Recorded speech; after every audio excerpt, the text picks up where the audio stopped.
Hey, hey, hey. Bienvenidos a Perípatos. Esta introducción es una introducción extemporánea dado el tipo de capítulo que escucharán en esta oportunidad. En los capítulos donde hablo con un invitado, hago la introducción ya directamente con el invitado presente, pero lamentablemente en esta oportunidad cometí un garrafal error mientras teníamos la conversación, mi invitado Guillermo Aveledo y yo, la noche del pasado viernes 14. Comenzamos a hablar sin haber caído en cuenta de que yo no estaba grabando la conversación y no me di cuenta sino hasta que ya teníamos algo así como media hora hablando. Una verdadera desgracia porque bueno, todo había sido muy espontáneo. Así que bueno, paso a hacerles nada más una breve introducción. Habíamos estado hablando sobre las dificultades a la hora de estudiar las ideas políticas en el mundo moderno, en la Venezuela actual, dado que Guillermo Aveledo es profesor y especialista en historia de las ideas políticas. Eso nos llevó después a una discusión sobre por qué hay que estudiar las historias de las ideas políticas en el campo de la politología, porque es una disciplina importante. Y fue justamente ahí, cuando teníamos ese punto en la conversación, en donde caí en cuenta que no estaba grabando y comencé a hacerlo. Pero si ahora se los pongo, pues no van a entender nada y no va a tener mayor valor. Es posible que a lo largo de la semana lo saque como un extra. De todas maneras, lo estaba oyendo ahorita, editando el capítulo, y bueno, no se entiende mucho y no tiene mucho sentido sin todo el contexto previo. Sin más preámbulos, los dejo ahora con la que técnicamente sería la segunda parte de la conversación, pero que va a terminar siendo la primera.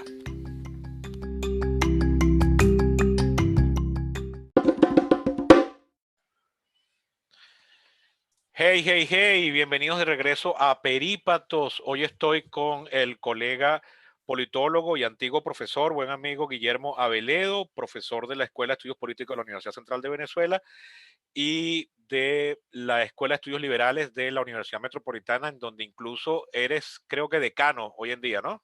Sí. Hoy soy decano de estudios jurídicos y políticos allá. Fui director de liberales unos años. Hoy está la profesora María Eugenia Perfetti y yo sucedí en el cargo del profesor Humberto Najain, de los históricos del Instituto de Estudios Políticos, de la Escuela de Estudios Políticos. Sí. O como dirían algunos, de la rosca. No, bueno, no creo. Nadie menos rosquero que él. Hay que ver, ¿no? Sí, pero es Era, que no, es que no, era, es que no tiene que ser verdad. Eso se dice desde afuera y ya la gente funciona como si esto fuera verdad y es lo que les interesa. Es lo que la gente llama mi verdad. Es mi verdad. O sea, el mundo que yo me construía a mi medida. Es como las amantes y los cuentos de camino, ¿no?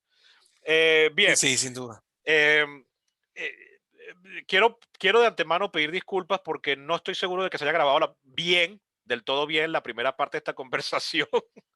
Después de que he pasado meses queriendo arrastrar a Guillermo a este programa, a este podcast.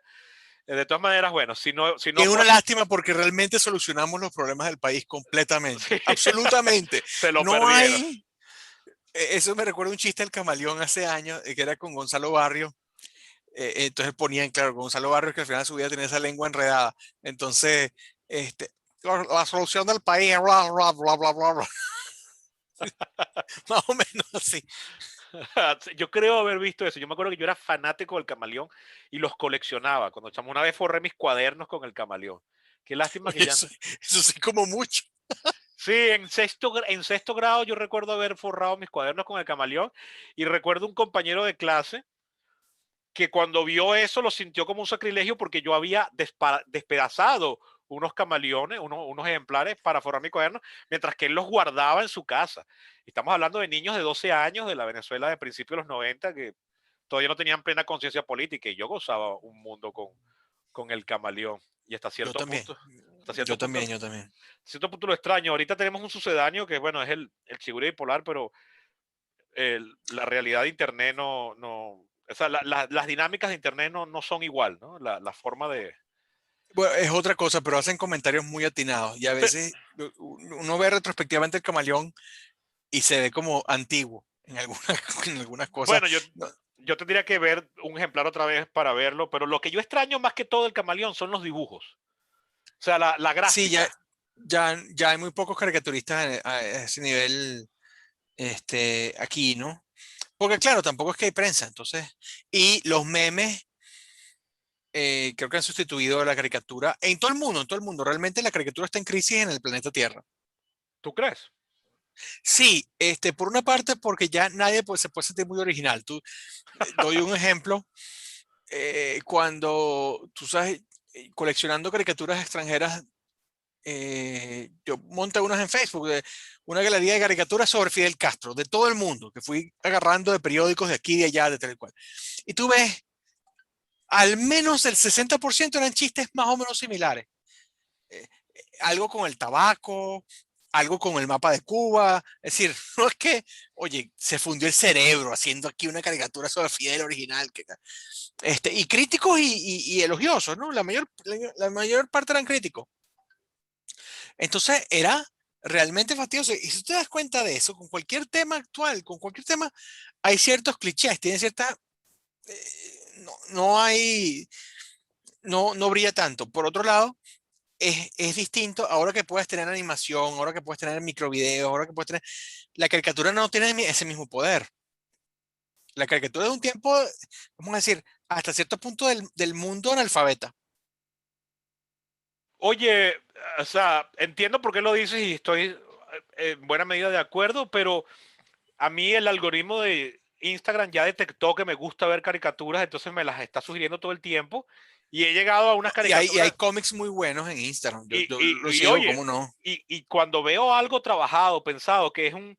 Yo me río muchísimo con muchos memes, además hemos sintetizado la palabra meme porque cuando Richard Hawking Ujú, acuñó el término meme en los 70, era un término mucho más amplio y ahora lo hemos reducido a montaje gráfico rápido para redes sociales, ¿no? ujú. Pero yo me río muchísimo y hay cosas muy geniales en el momento, pero yo tengo una carpeta gigantesca de memes en mi computadora que ya tengo que enseriarme y borrar una buena cantidad de eso por un simple problema de espacio.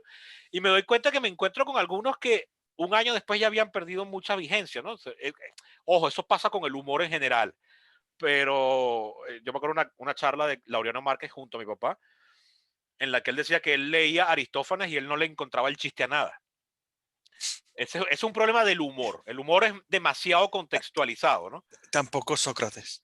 Este, encontrar el chiste. Sí, Mira, pero cuando veo una caricatura que es un dibujo de alguien, así está hecho por computadora, tiene un no sé qué, tiene un je ne sais quoi que le da un saborcito diferente.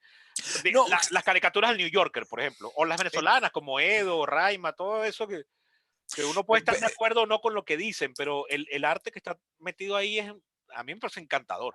no, lo es, pero a la vez ya no son parte de la conversación, es lo que quiero decir. Ya, es decir, tú tienes, así como con Zapata, que había ciertos memes en términos de clichés, de ideas recurrentes, de gráficas recurrentes que él usaba, las viejitas beatas y los boxeadores y tal, y Coromotico. Tú tenías un elenco que era parte también porque había un mercado mucho menos difuminado, mucho más concentrado, donde tú reconocías cierto estilo y ciertos chistes y los chistes se repartían y se ponían por ahí, un poco como con el New Yorker, pero creo que la centralidad de eso ya no está y siento que parte de eso es porque somos una sociedad más audiovisual que meramente visual y entonces la técnica ha sobrepasado el estilo. No hay, hay una caricaturista importante, ganadora del Pulitzer en Estados Unidos, Antal Naes, que trató de hacer animaciones con sus viñetas. Primero no se ve bien, ¿no? Y eso, esta mujer había sido animadora en Disney, es decir, era una persona que sabía hacer eso, Coño, sí. pero no traducía bien el medio a la caricatura diaria, aparte del trabajón, porque hay que ver, ya no se trata de hacer 300 caricaturas al año, sino 12.000 dibujos al año para que más o menos salga algo. Pero, qué trabajón. No, es muy duro. Bueno, Y fíjate, yo amo Mafalda y todavía me gusta y no me encanta y me puedo reír. Y yo recuerdo una vez, todavía siendo niño, en algún momento hicieron una versión animada de Mafalda, que eran las viñeticas impresas animadas ujú, y eran terribles, carentes de gracia, completamente, eran chimbísimas. O sea, yo me acuerdo que yo vi una, dos o tres y no me quedaron ganas de ver más nunca ninguna. Y yo era chamo, o sea, en una época en la que todo me gustaba en la que no tenía un Que sentido cualquier crítico. cosa dibujada uno le iba a ver. Cualquier cosa dibujada y animada yo recuerdo de niño que yo solo odiaba una comiquita que era una de los Beatles que daba la televisión nacional Canal 5. Y sin embargo la veía. Pero la de Mafalda me pareció terrible o sea, perdía la gracia, las voces me sonaban muy chocantes, no sé, había algo en la versión fija, plana, estática, que tenía un encanto y que todavía hoy me fascina, pues. Bueno, para empezar, la elegancia del dibujo. Kino siempre tenía mucho complejo con su dibujo, pero era un maestro de la línea fina. Es decir, no hay, aunque obviamente son caricaturas, no son dibujos realistas, no es Gustave Doré o Alberto Durero. El caso es que hay una cantidad de realización de detalles, de abstracción estupenda, que en la animación, esa que podía ver aquí en América Latina, no servía mucho, no era muy buena. Y luego cuando pasan esas cosas, que no es lo mismo, no es lo mismo el humor político, pero y hablaremos de otros estilos. No sé si se traducen. De todos modos, es una hipótesis mía, la idea de que ya pasamos el mundo visual a lo audiovisual, que requiere otras competencias y otras cosas. Y por eso más bien los videos y los bailes de TikTok, y con esto no lo denigro, son parte de este tiempo.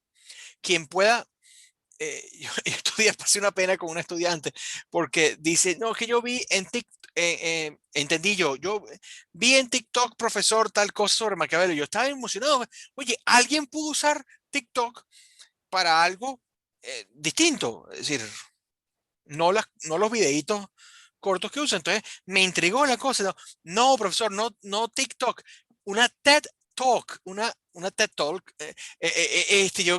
Ahí está, qué tarado, qué gordo tarado. Y a mí, nada, yo bajé TikTok al teléfono el año pasado y no aguanté, no había nada que me ofreciera, ni nada que yo pudiera decir ahí. Pues ponerme a grabar un video, editar un video, hacer esas maromas para decir las Sí, cosas que uno quiere decir, no es el mensaje de uno, y es simplemente otro medio.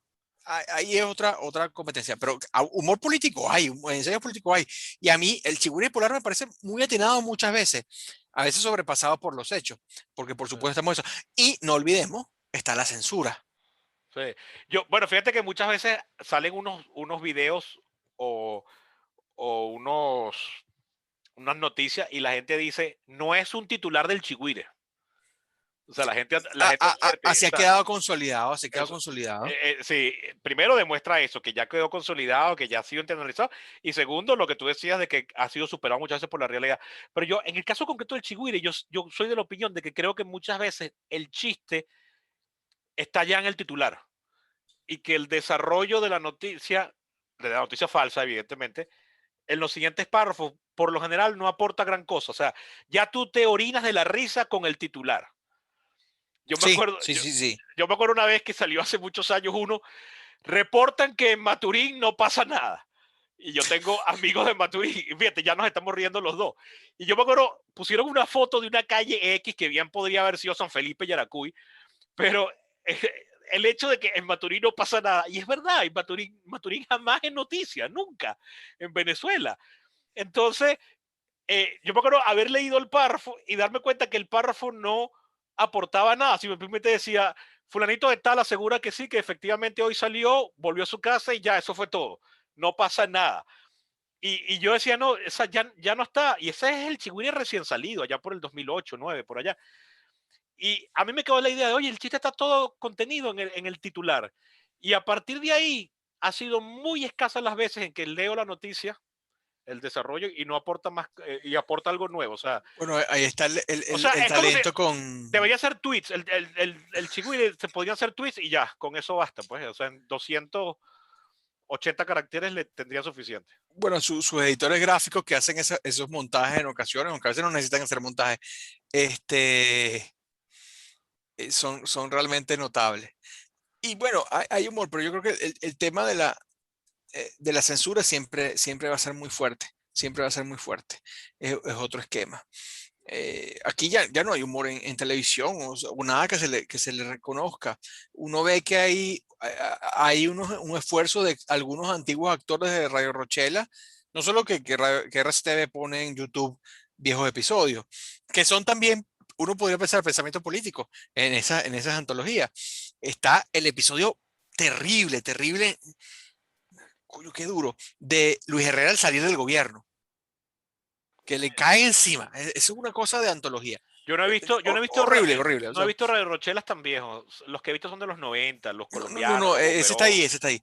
Pero también hay unos episodios nuevos, sketches nuevos que hacen actores o personas vinculadas al mundo de Radio Rochera. No, no sé quiénes son los guionistas, no tengo idea, no tengo ese conocimiento. Me entusiasma que lo hagan, ojalá tuvieran mejor suerte, pero claro, no están fuera de la estructura. Y en buena medida porque RCTV no existe. Y eso es caro. O sea, eso requiere Claro. una institución detrás y un capital enorme.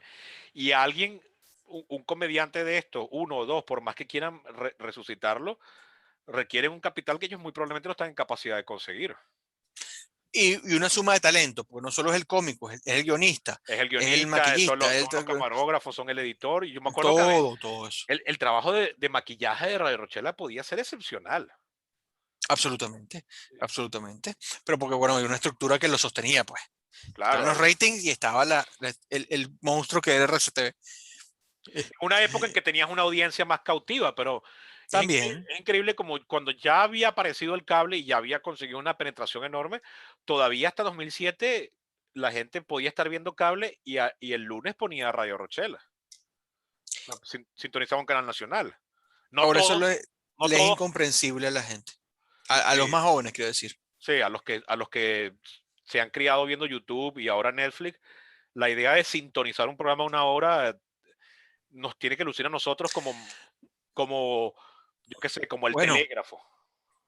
yo tengo la televisión mala en la casa.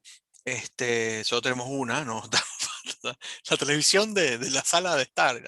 No, la tenemos mala.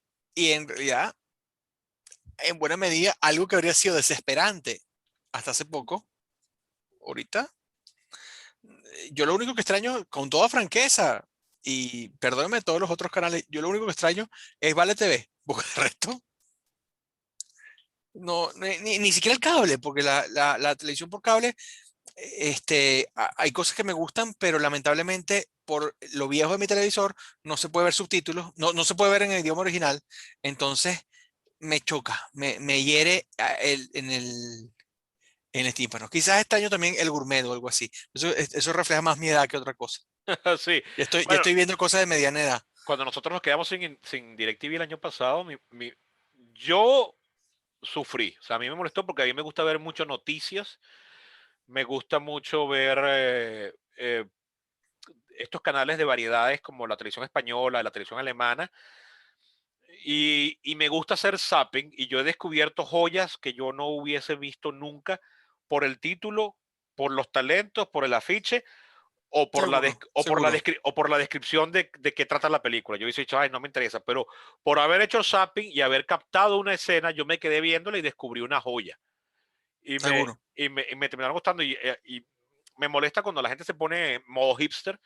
Me molesta no que me molesto con ellos, porque yo entiendo por qué lo dicen, pero me molesta que no es verdad, o sea, que están que todavía tiene cierto valor eso, el prender el televisor y pasearse por los canales a ver qué encuentra uno. Absolutamente, absolutamente. Tienes razón. Es un mecanismo más de descubrir joyitas. Tienes toda la razón, pero no es indispensable. Es decir, Ah, no, eso es no estoy definitivamente. diciendo que no me hace falta. Es que simplemente no ocurre que lo tengo de primera necesidad. No es la nevera, por decirlo Sí, no, este, entiendo. De hecho, en este nosotros se nos punto. han dañado también varios televisores y, y ahorita, aunque tenemos otra vez DirecTV con el nuevo nombre que tiene, yo lo estoy viendo menos que hace 2 años, por ejemplo. O sea, ahorita que tengo internet otra vez, estoy viendo muchísimo Netflix y Disney Plus, por ejemplo, y YouTube en unas cantidades que el año antepasado no lo estaba viendo por el hecho de que me había quedado sin internet. Pues entonces ahorita compite. Entonces tengo unas cosas grabadas en el decodificador de DirecTV que digo, oye, ¿por qué voy a seguir grabando si no lo estoy viendo? O sea, déjame ver cómo me organizo para verlo, porque sí los quiero ver porque son cosas que no puedo conseguir por otro lado. También esa Claro, es otra, ¿no? claro. Entonces sí, bueno, eso complejiza la discusión. Quiero hacer una pequeña advertencia como tengo el temor de que no se haya grabado la primera parte, van a ver que habrán notado que Guillermo y yo estamos haciendo referencia a cosas que de repente ustedes, si solamente se grabó la segunda parte, no están entendiendo, y es porque la hablamos en la parte que me estoy temiendo que no se grabó. ¿Ok? Voy a hacer una pequeña pausa y al regreso... Por eso vamos a hacer una tercera parte. Exacto.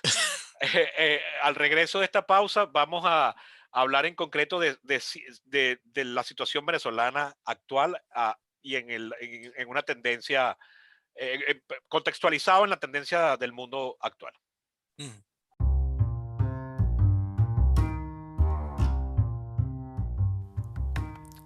Antes de continuar, quiero hablarles de sushi, en concreto de Bocadillo Sushi, la marca de sushi a domicilio de Luis Juárez, suchero con décadas de experiencia en el ramo y con quien llevo trabajando desde 2016. Miren, se los voy a poner así. Antes de conocer a Luis, a mí no me gustaba el sushi y ahora soy un fanático. Pero no se conformen con lo que les digo. Vayan a su cuenta de Instagram y vean las fotos y lean los testimonios. Si viven en Caracas, les recomiendo su bandeja de 3 roles, que equivale a 30 piezas. Y si llaman de parte mía, Sebastián Cova, les regalarán una bandeja extra de ensalada dinamita. Vayan a Bocadillo Sushi en Instagram y hagan la prueba. Si no viven en Caracas, no importa, porque pueden darle ese regalo a alguien que quieran y que viva aquí, pagando por Zelle o PayPal. Bocadillo Sushi, el mejor sushi para llevar.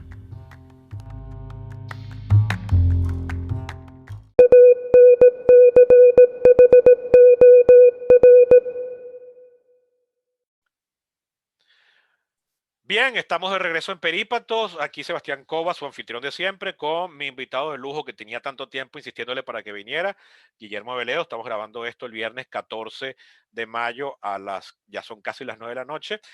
Tenemos todavía el temor de si la primera parte de nuestra conversación no se grabó por error humano mío. En todo caso, bueno, quedará para el misterio de qué estaríamos hablando nosotros ahí. Bien, Guillermo, hemos estado hablando de metodología de la ciencia política, del campo de las historias de las ideas, las dificultades metodológicas que implica hacer un estudio de las ideas políticas en el mundo contemporáneo, ya de por sí en el mundo democrático, donde se emitían opiniones en tantas plataformas. La dificultad que hay hoy en día, yo recuerdo cuando yo fui a una exhibición pública de la película sobre CAP de Carlos Oteiza, que él decía que él, cuando él piensa hacer un documental de la Venezuela actual, él dice, el problema es cómo descartar material, o sea, cómo nada más la cantidad de videos espontáneos que hay de las protestas de 2014 y de 2017, ya eso plantea un reto gigantesco, ¿no? Pero saliéndonos de la discusión académica sobre los métodos de análisis de la ciencia política, hagamos un poquitico nada más de análisis de la situación política venezolana en el contexto mundial actual. Yo hice un capítulo a principios de año, ahorita no recuerdo el número, creo que fue el número 42 o 41, en el que yo decía que no solo me da miedo hablar de ciertos temas políticos venezolanos, porque me preocupa que algo que yo diga pueda ser usado en mi contra. Claro. En una situación como la que vive el país, yo no estoy viviendo en una democracia plena en la que se pueda decir de todo sin miedo a hacerlo. No, ilimitada tampoco. Exacto, pero digo, no es lo mismo hablar mal del gobierno en Inglaterra que hablar mal del gobierno en Cuba, ¿no? Para salirnos del país. Ahora bien, yo decía que una de las cosas que me dificulta el análisis de la situación venezolana es que yo le perdí la pista en un punto. O sea, yo seguía más o menos de cerca en la gran perspectiva, es decir, los eventos macro hasta 2016, pero a partir de 2017 y 18, sobre todo el 18, comenzaron a hablar de una mesa, luego un grupo que se separó, luego unos que iban a un diálogo, y me resultó muy difícil entender quién estaba postulando qué. Y okay, bueno, vamos a comenzar. Nicolás Maduro está en Miraflores. Sí. Entonces, yo me voy del país a comienzos de 2019 para un fallido intento de pseudo plan migratorio no convencido, movido básicamente por intereses sentimentales. Y justo cuando llego a Colombia, aquí comienza el asunto Guaidó, el desconocimiento. Estados Unidos comienza a amenazar con hacer una intervención. Y ahí era como cuando uno yo siempre he dicho que es la sensación que yo tengo cuando duermo siesta. A mí no me gusta dormir siesta, porque cuando me despierto en la tarde, siento que pasó algo y que no entendí y que me cortaron el día. O sea, que me estoy despertando al día siguiente, una cosa así, ¿no? Me desorienta demasiado. Entonces yo, cuando vuelvo de Colombia en mayo, en abril del año pasado, además, vuelvo y del año antepasado, vuelvo y a los 2 días es el evento de Guaidó en la autopista con Leopoldo López. Y a mí me cuesta a partir de ahí seguir los asuntos. Ya yo no sé qué se está discutiendo y ahora veo que están hablando de elecciones. Y yo tuve que admitir y decir, cuando alguien me pregunta, o me han dicho, mira, pero ¿por qué tú no haces capítulos sobre Venezuela? Mira, yo te puedo hacer generalidades sobre Venezuela, pero que son los que he estado haciendo desde el capítulo 45, sobre cómo solucionaría yo uno que otro problema. Pero el problema de entender lo que está pasando hoy en día, yo no me siento capaz de hacerlo porque ni siquiera sé los nombres de los actores principales, más allá de Maduro y Guaidó, por supuesto, pero me refiero a quienes están en esta mesa, quienes están postulando esta idea. María Corina y fulanito están en el mismo grupo o no están. O sea, yo me perdí. Y además esto en un contexto mundial, es algo que tú has señalado mucho en tus redes y que yo comparto, que estamos en el mundo como una especie de reenfranchisement, o sea, reenergización de los autoritarismos y un debilitamiento de la democracia liberal representativa. Sí, hay varios elementos que decir. Por una parte, los temas de coyuntura pueden ser muy agotadores, pueden ser francamente agotadores, pueden ser desgastantes, porque realmente es como ver la hierba crecer, es una cosa que no termina de avanzar y cualquiera, yo entiendo el deber de los periodistas de estar buscando el análisis de cualquier hecho, pero a veces las cosas simplemente no son nuevas, a veces las cosas simplemente se repiten y están allí. Y no me refiero a que se repiten porque en Sumeria pasó. No, no, no, se repiten porque es lo mismo hace 5 meses, de hace 10 meses, de hace 15 meses. A eso me refiero. Y eso es lo que en otros cosas hemos llamado cierta inercia. Hay una inercia. Narrar el tema de las distintas fracciones opositoras, de los distintos intereses en el gobierno, puede ser muy interesante, pero estructuralmente no creo que apunte a demasiado en este instante, salvo que, claro está, tratar de colaborar, porque mucho de la definición puede pensar en, bueno, vamos a definir quiénes son los actores para definir la legitimidad de unos actores u otros, y entonces empezar a cobrar por ahí y hacerle propaganda a uno u otro. Y a mí, salvo los sectores que están a favor de la democracia, yo no estoy dispuesto a unificar todo y simplificar todo en ese sentido. Y por otro lado, siento que a veces esas definiciones discutidas en un ambiente donde hay tanta crispación, pero además donde no hay capacidad, ya estamos viendo, esta misma noche están allanando el Nacional. ¿Ah, sí? Sí, está pasando, está lleno el teléfono de mensajes de eso. Y mientras están pasando esas cosas, tú tienes que entonces ver para atrás y qué está pasando. Y ahí viene el otro punto. Tú dices, bueno, no es lo mismo comentar unos problemas generales sobre Venezuela que los problemas de coyuntura. Más bien, lo más valioso es comentar los temas generales y los temas de largo aliento, porque en la historia de Venezuela nunca ha habido tantos expertos sobre su sociedad, sobre su historia, sobre su devenir, sobre las relaciones humanas, sobre su territorio, como hoy. Aquí en Venezuela y en el mundo, pero en la diáspora y adentro. Pero no ha habido tanta cantidad de gente pensando cosas sobre Venezuela, sobre la delincuencia, sobre la pobreza, sobre la distribución del territorio, sobre la distribución de desechos sólidos, sobre el petróleo, sobre el fin del petróleo, sobre la agricultura. Hay gente experta en eso. Miles por ahí. Tú has entrevistado gente muy buena en tus podcasts con respecto a esos temas, que son los temas.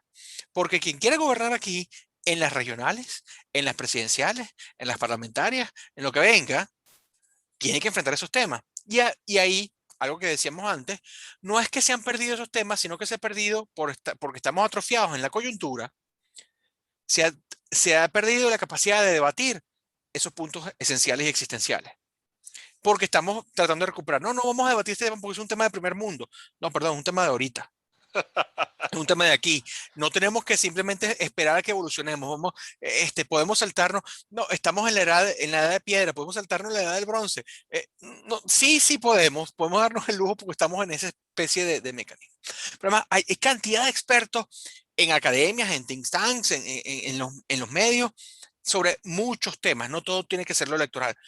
Ojo, sin desmerecer lo electoral y sin desmerecer que en efecto, como bien has percibido, hay una movida en estas últimas semanas que merecería un diálogo aparte, porque es compleja y siento yo que muchas veces se trata de hablar de ella para posicionar a alguien. Ese es mi caballo, entonces yo, en lugar de, que es lo que a mí me provoca a veces, regañar a todo el mundo.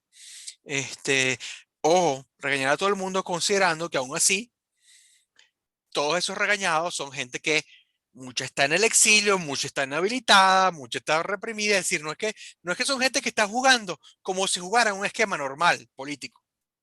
Entonces yo no le voy a hacer la misma exigencia como se le puede exigir a, qué sé yo, a Aristides Hospedales o a Gustavo Tarre en 1993. No, no es lo mismo. Sería mentiroso de mi parte pensar eso así.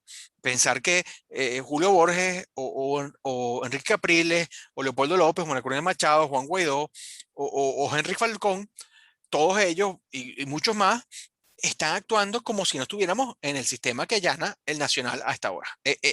A eso me refiero. Entonces, eso es un tema aparte y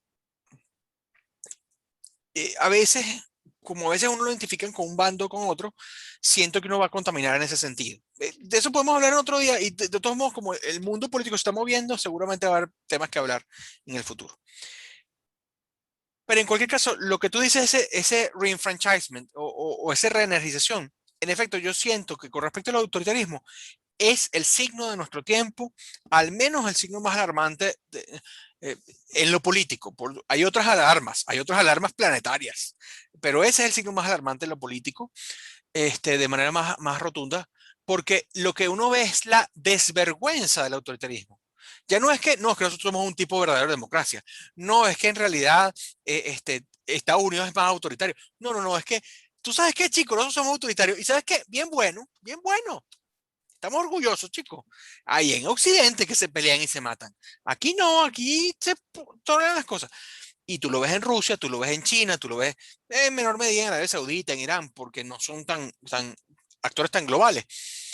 Y tú lo ves en Venezuela. Aunque con la ambivalencia siempre nuestro discurso demócrata republicano que está allí siempre, es una suerte de instinto. Es como nuestra tradición judeocristiana. Esa cosa está ahí, aunque nadie vaya a misa.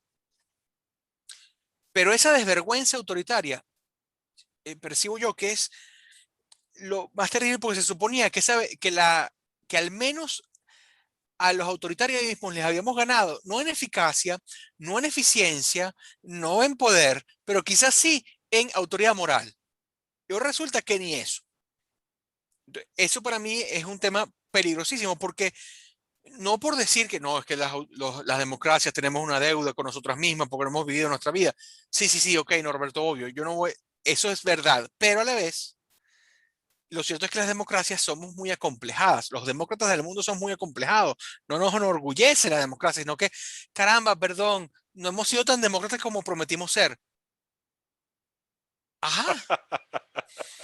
Entonces estamos siempre pidiendo disculpas. Y yo quisiera ser a veces tan descarado como los malos. Sí, fíjate, nosotros que tuvimos la oportunidad de vivirlo, aunque éramos jóvenes, esa sensación de optimismo, de final de película épica, ¿no? De final de Star Wars o de Indiana Jones que vivimos en los años 90, pese a que Venezuela estaba pasando por un mal momento que conduciría eventualmente al chavismo, ojo, que también fue recibido como redentor y parteaguas histórico. Sí, sí, sí, eso es un tema. La gente que trató el origen del chavismo como si estuviéramos saliendo de un sistema autoritario. Y todavía la ciencia política que analiza Venezuela, yo he visto análisis político españoles, chilenos, del chavismo muy buenos, pero cuando contrastan con lo que había antes son terribles, o sea, están muy mal informados. Pero ese es otro debate que no es en el que me quería meter, pero había en el mundo el fin de la Guerra Fría, la disolución del último gran totalitarismo que era la Unión Soviética, China lentamente convirtiéndose en un hegemón, pero todavía muy distante. Kentucky Fried Chicken en la Plaza Tiananmen. Moviéndose el capitalismo y abriéndose y dejando que la gente viajara y entrara y saliera, y Hong Kong con otro sistema tolerado y tal, y qué sé yo. Y pare usted de contar, y las dictaduras de América Latina también cayendo una tras otra y instalándose de democracia. Había como un optimismo ahí desbordado es como, como el último plano de la primera película de Star Wars. O sea, es todo el mundo celebrando la victoria frente al imperio maligno, ¿no?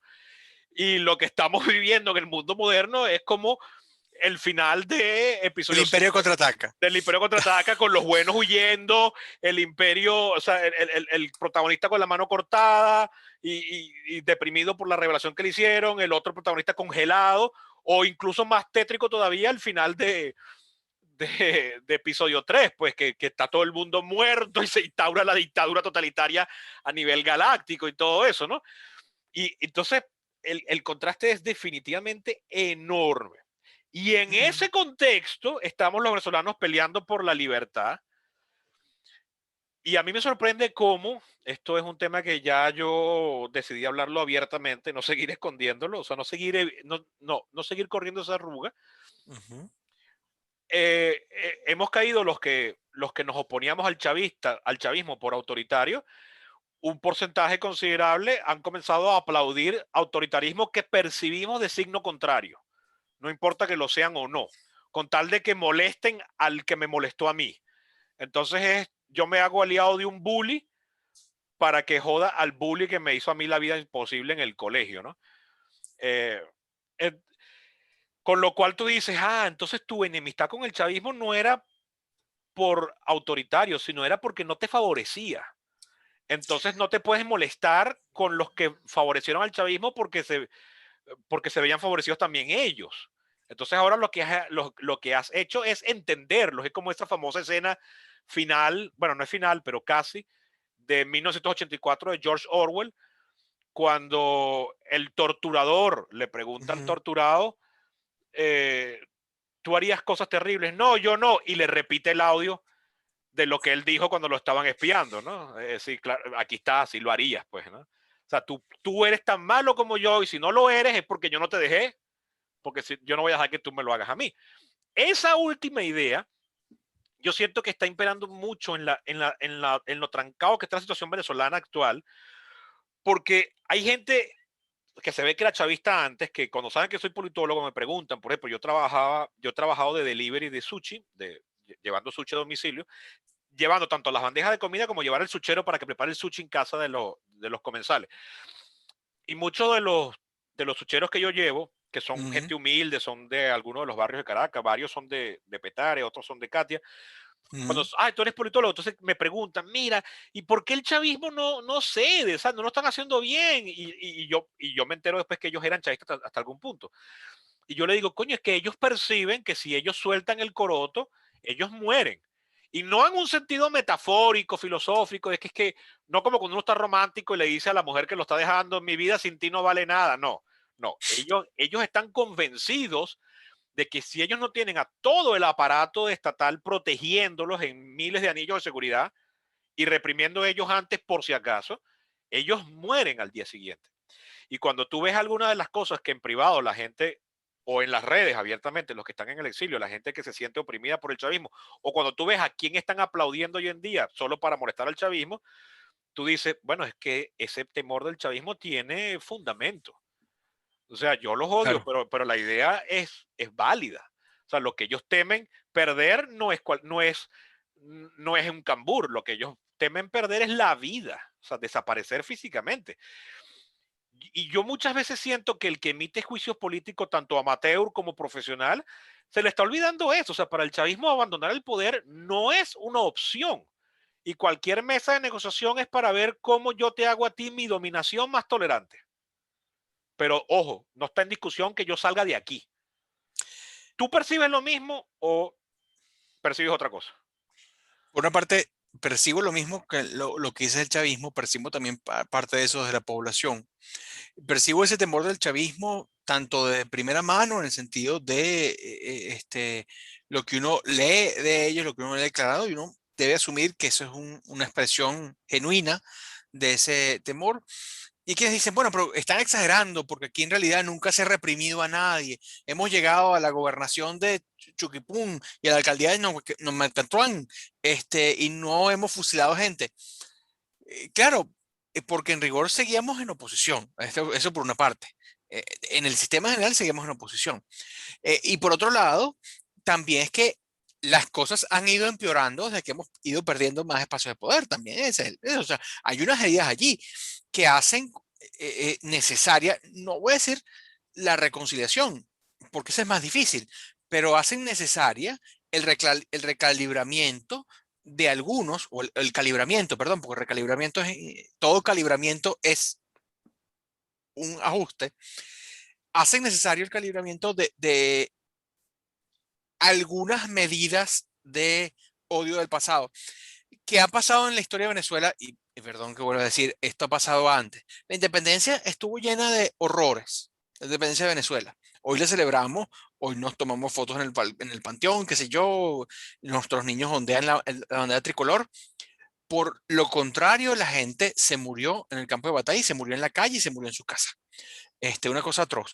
Y nosotros hemos logrado históricamente pasar esas páginas porque a veces tenemos que olvidar ciertas cosas. No podemos vivir eso eternamente.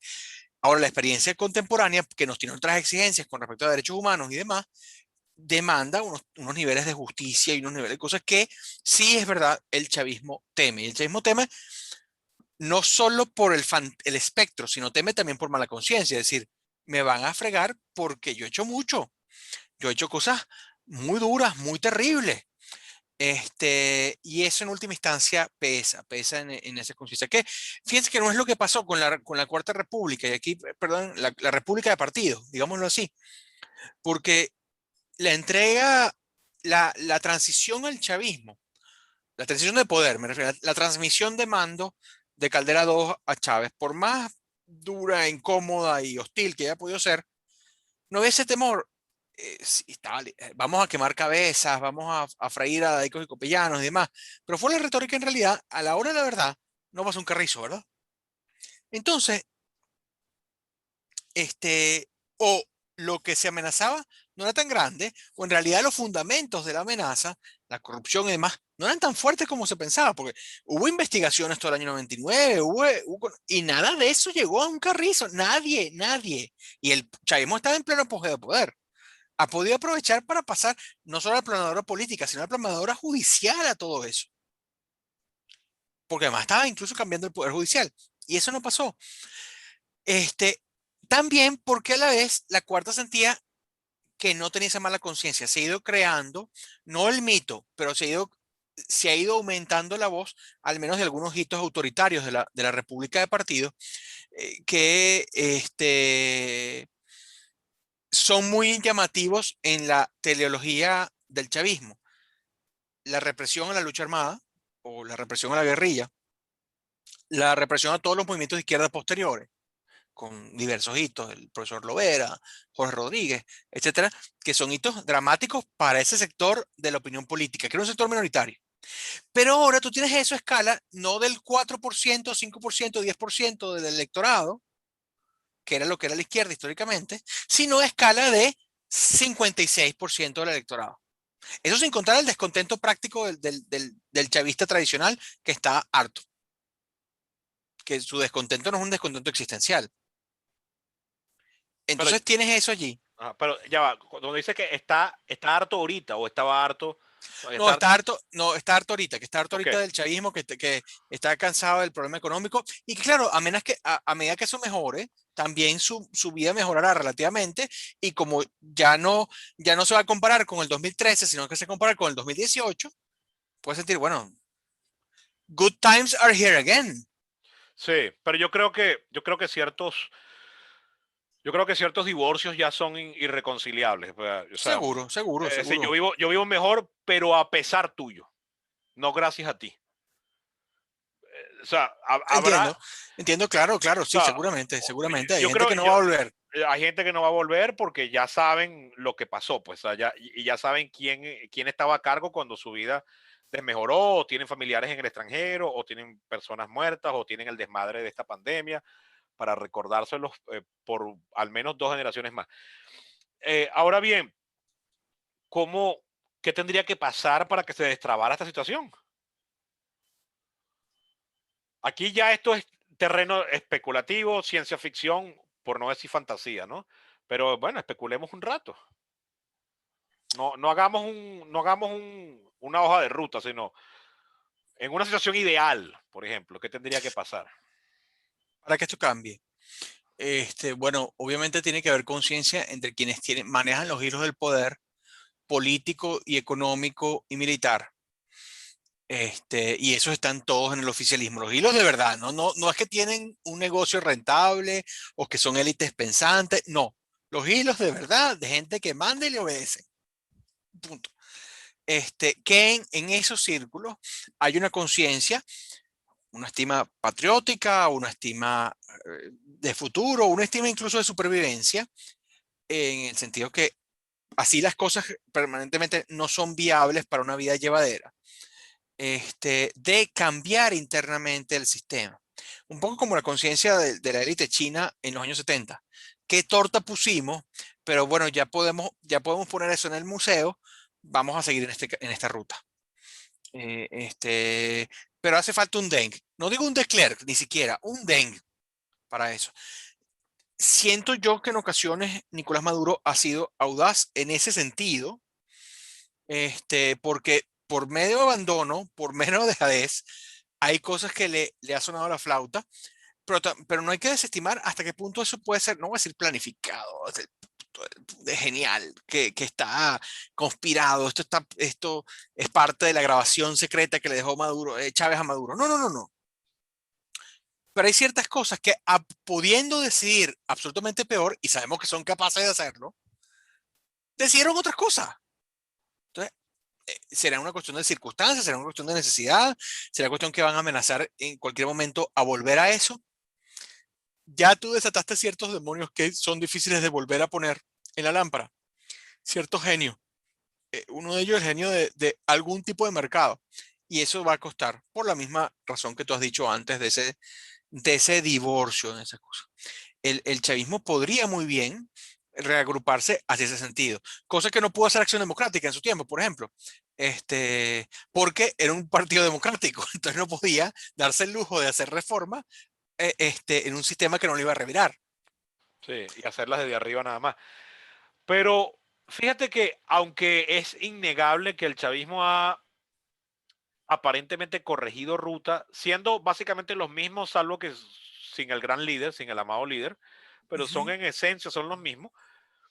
Eh, ellos, ahora hay un sector privado que está haciéndose con medio país, pero de la forma más mafiosa posible. Bueno, no la más posible, pero una forma bastante mafiosa. Sin embargo, o sea, me estoy refiriendo a la reprivatización de la economía venezolana. Es decir, después de una Sí. oleada masiva de expropiaciones en cadena nacional frente a toda la televisión, con el famoso expropiese. Y estamos viendo la reducción más grande del tamaño del Estado con respecto al PIB, para seguir a Druga al artista, tú lo mencionaste más temprano, desde la guerra de independencia. O sea, imagínate. O sea, imagínate hasta dónde llega, ¿no? Esto no es Pérez, olvídate de Pérez. Pérez era soviético, Pérez II, al lado de estos tipos. Sí. Sí, no, totalmente. Y tú lo ves bueno, en tantas cosas. Que si me pongo iba a hacer el esfuerzo de listarlas, pero es absurdo, ¿no? Pero ese refuerzo esa corrección de vía hacia la reprivatización no deja de ser con la espada de Damocles encima de la cabeza de los privatizados o de los Es privados. un sistema autoritario, es un sistema autoritario. Porque es un sistema autoritario que además sigue diciendo que, mira, 70% es para mí, para mí el Estado, yo te controlo los precios el día que me dé la gana, entonces a Farmatodo se le aparecen un buen día y lo obligan a bajar los precios. Excelsior Gama inventa una cosa buenísima, que es la de que si no hay vuelto para los dólares, porque ahora todos pagamos en dólares, yo te los guardamos en un vale y los puedes usar después, me parece un invento genial, el chavismo le cayó eso encima como si eso fuese abrirle las puertas al país a una invasión extranjera. Que me sorprendió ver que ahora, a partir de abril, los precios están ya anunciados en las etiquetas en dólares, que lo agradezco porque es más fácil llevar la cuenta así. Pero, pero un buen día le van a caer encima y entonces ahora no ponen dólares, no ponen ni siquiera el sellito de la S con la franja, sino ponen un numeral o ponen referencia para que uno sepa, o sea, lo usan con eufemismo, Ref. te ponen ref, ¿no? Sí. Entonces, Claro, porque en y con la efecto misma estamos en una echan para apertura atrás, chicuta. así como, y ojo, Claro. esto puede ser pura coincidencia, pero yo veo en las acciones de Xi Jinping en China una vuelta a cierta, no solo a un autoritarismo concentrado, por autoritarismo general, sino ahí hasta cierto punto, cierto rescate de algunas ideas maoístas en la China de Xi Jinping. Muy sutil, muy todavía están ahí como una bandera que se ve por atrás que uno dice, papá, ¿vi una bandera roja por ahí o son cosas mías? Pero, pero, o sea, pareciera que es mundial. Y en el caso concreto venezolano, todo el tiempo esto se sigue haciendo, primero con retórica de izquierda, Sí, eso no se ha ido. sigue siendo hecho con etos de izquierda y más bien pareciera, más que la Rusia de los años 90, pareciera ser la Rusia de la NEP de Lenin, cuando se toleró al sector privado Sí, como, claro, como una claro. estrategia, cosa que ofendió a los comunistas y en lo que el cadáver de Lenin estaba frío, los comunistas tomaron el control y lo llevaron a su apoteosis, ¿no? El esfuerzo colectivizador, llevándolo a espacios a los que Trotsky no se había querido, a los que, perdón, Lenin no se había querido atrever, como la colectivización del campo, porque pasaría lo que efectivamente Lo que pasó, pasó, ¿no? la hambruna, Sí, Holodomor, la todo hambruna eso. terrible. Sí. Pero a mí me recuerda esto, me parece que es el perfecto símil, más a la Unión Soviética de la NEP que a la Rusia de Yeltsin de los 90 que también Obviamente, lo recuerda por la mafia y la oligarquización, pero esto sigue siendo con el etos de la izquierda y con el programa de izquierda. hay sin duda elementos de eso. Para el chavismo esto puede ser una suerte de economía de guerra, pero a la vez se saltaron la guerra. Es decir, ahí, salvo que obviamente muy gravemente está ocurriendo en el Apure. Y lo que de cuando en cuando ocurre en algunos espacios de Caracas.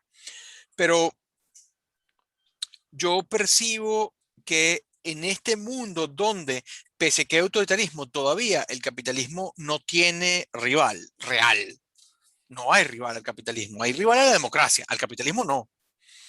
Y no estoy diciendo nada genial, es una constatación de los hechos.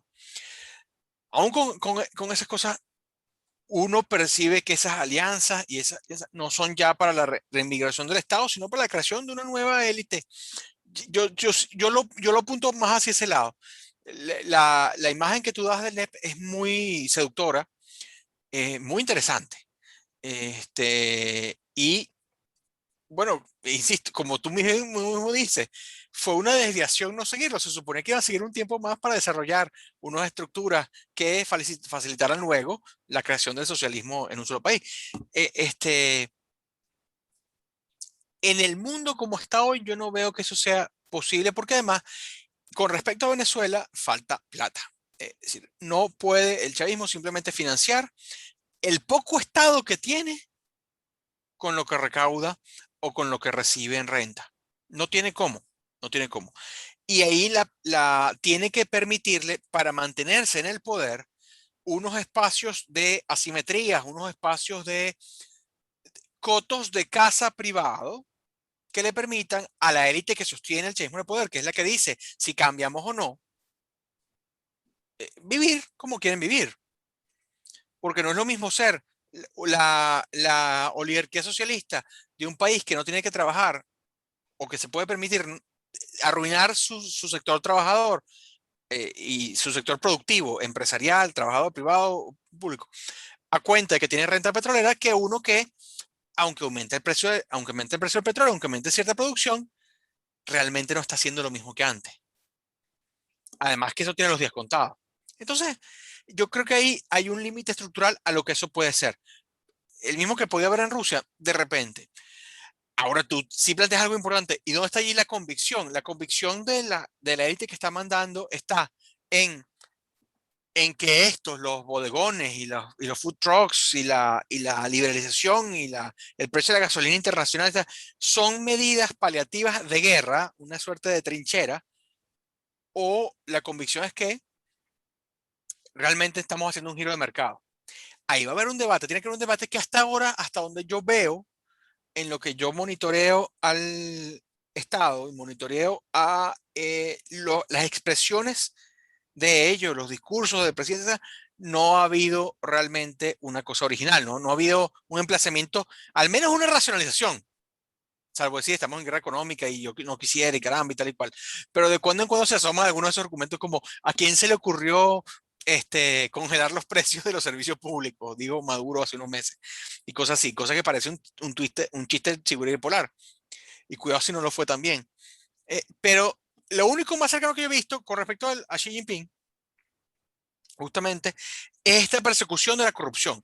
Hoy pasó con Lácteos en los Andes. Hay unas noticias sobre Lácteos en los Andes en Venezuela, donde por una cadena del presidente Maduro o de Maduro en sus funciones presidenciales, habló con unos operarios de la fábrica, denunciaron las tropelías de una fábrica del Estado nacionalizada, por supuesto, unos tipos si esas denuncias son ciertas, absolutamente rapaces, y entonces le cayó encima y hay, bueno, un microescándalo ahí. Pero es una corrupción, insisto, periférica, no es la corrupción central del poder.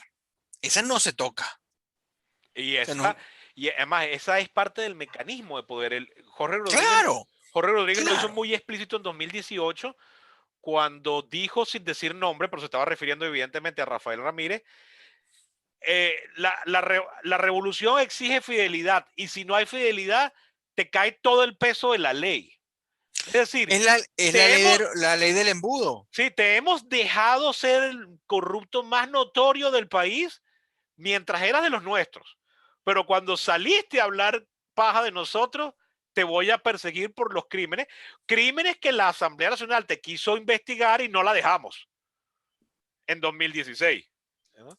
O sea, qué irónico, ¿no? Entonces ahí, esa por supuesto, la corrupción central, la olla, el centro, es de una podredumbre además que yo digo, Lo que tú dices, el centro es el dominio, pues. sí. Wow. Bueno, Guillermo, ya tenemos varias horas hablando, aunque creo que no varias horas grabando. De todas maneras, queda la invitación abierta para un futuro programa. Si constato que efectivamente no se grabó la primera parte, pues en algún momento hacia finales del año hacemos un capítulo nada más de eso. Ojalá salga un capítulo coherente. Yo he disfrutado mucho la conversación y la conversación tuvo su hilo, pero ojalá no se haya perdido nada interesante. yo me, yo Le me, aprecio mucho. yo me hago la idea de que sí para que después no me duela. Bien, si no, lo que logre recuperar lo saco como un extra de DVD, lo pongo después en el transcurso de la semana que viene como un extra de escenas borradas. Bien, esto ha sido todo por hoy en esta conversación bastante académica con mi colega, amigo y, y, colega, amigo y profesor y ex profesor Guillermo Veledo de la Escuela de Estudios Políticos de la Universidad Central de Venezuela y de la Escuela de Estudios Liberales de la Universidad Metropolitana. Autor, eso es otra cosa, cuando me lo termine de leer sería bueno hacer un capítulo del podcast sobre tu libro. Sobre tu libro ¿Cuál? sobre La religión. el Pro de, religiones. sí, tu tesis doctoral. Ese nadie se lo termina de leer. Ese está diseñado para que nadie lo pueda terminar. ¿Y que tienes otro libro completo tuyo? Porque yo te conozco colaboraciones.